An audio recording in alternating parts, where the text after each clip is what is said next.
Recently दुनिया के सभी कंट्री के न्यूज़ चैनल पर एक ही न्यूज़ चल रही है, यूक्रेन रशिया कॉन्फ्लिक्ट। इस वर्ल्ड वॉर में यूक्रेन के बहुत से मासूम लोगों की जान जाने वाली है, जिसमें 20,000 इंडियंस भी हैं। इस वर्ल्ड वॉर में स्टॉक मार्केट तो बहुत ही गंदी तरीके से क्रैश हुआ है। उसी के साथ साथ इंडिया के पेट्रोल के प्राइस भी बढ़ने वाले हैं, यानी कि इस वर्ल्ड वॉर में इंडिया ही नहीं और भी काफ़ी कंट्रीज इफेक्टेड होने वाली हैं।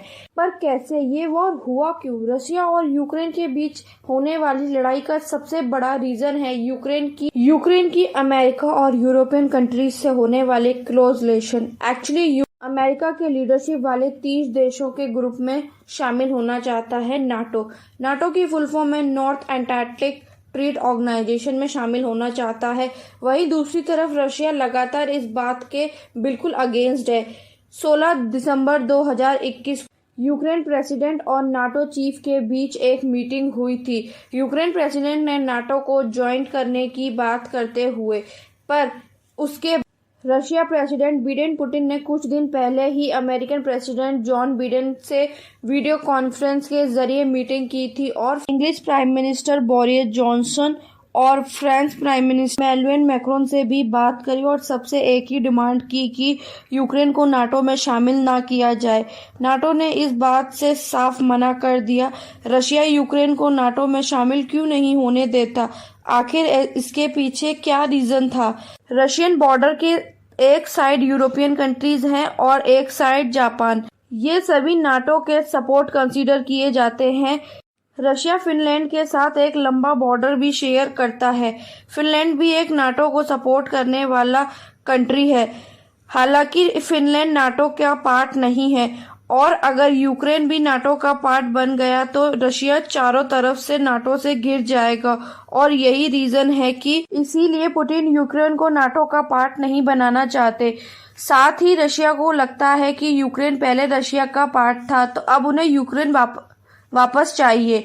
पुतिन ने अपनी स्टेटमेंट में ये भी क्लियर कर दिया है, अगर कोई भी देश यूक्रेन को सपोर्ट करने आया तो उसे उसका परिणाम भुगतना होगा।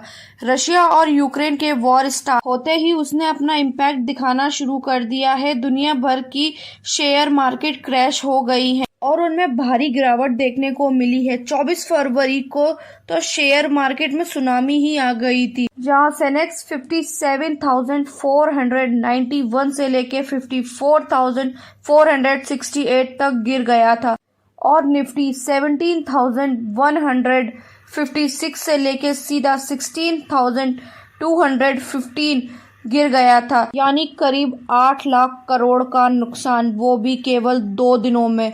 क्रूड ऑयल की प्रोडक्शन में रशिया का 30% कंट्रीब्यूशन है। कई सारे यूरोपियन कंट्रीज के साथ साथ इंडिया भी रशिया से क्रूड ऑयल इंपोर्ट करता है, यानी इस रशिया और यूक्रेन वॉर की वजह से पूरे वर्ल्ड में क्रूड ऑयल की सप्लाई में नुकसान होगा। जैसे पूरी दुनिया में इसकी कीमत आसमान छूने लगेगी। 7 सालों में पहली बार इंटरनेशनल मार्केट में क्रूड ऑयल की कीमत $100 पर बैरल हो गई है।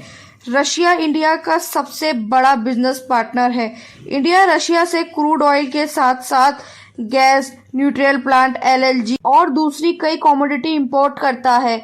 हमारे घर पर जो गैस यूज करते हैं वो रशिया की मदद से आता है और डिफेंस में रशिया इंडिया के लिए सबसे इम्पोर्टेंट देश है। 2020 में इंडिया ने 50% हथियार रशिया से ही इंपोर्ट किए थे, यानी साफ है कि अगर यूक्रेन और रशिया का कॉन्फ्लिक्ट लंबे टाइम तक चलता रहा तो पूरी दुनिया के साथ साथ भारत को भी इन्फ्लेशन का सामना करना पड़ेगा। रशिया द्वारा किए गए हमले की वजह से यूक्रेन के आसमान में धमाके ही धमाके हो रहे हैं। यूक्रेन की सड़कों पर बड़े बड़े ट्रैफिक जाम देखने को मिल रहे हैं। चारों तरफ बस हफड़ा तफड़ी का ही माहौल है। इंडियन गवर्नमेंट के सामने यूक्रेन में पढ़ने वाले 20,000 स्टूडेंट को वहां से बाहर निकालने की चुनौती है। आपको क्या लगता है, ये वर्ल्ड वॉर 3 की शुरुआत? वर्ल्ड वॉर 3 में न्यूक्लियर वेपन यूज किए जाएंगे और जैसे कि पास्ट प्रेडिक्शन में कहा गया है कि वर्ल्ड वॉर 3 में दुनिया तबाह हो जाएगी, तो क्या सच में होगा ऐसा?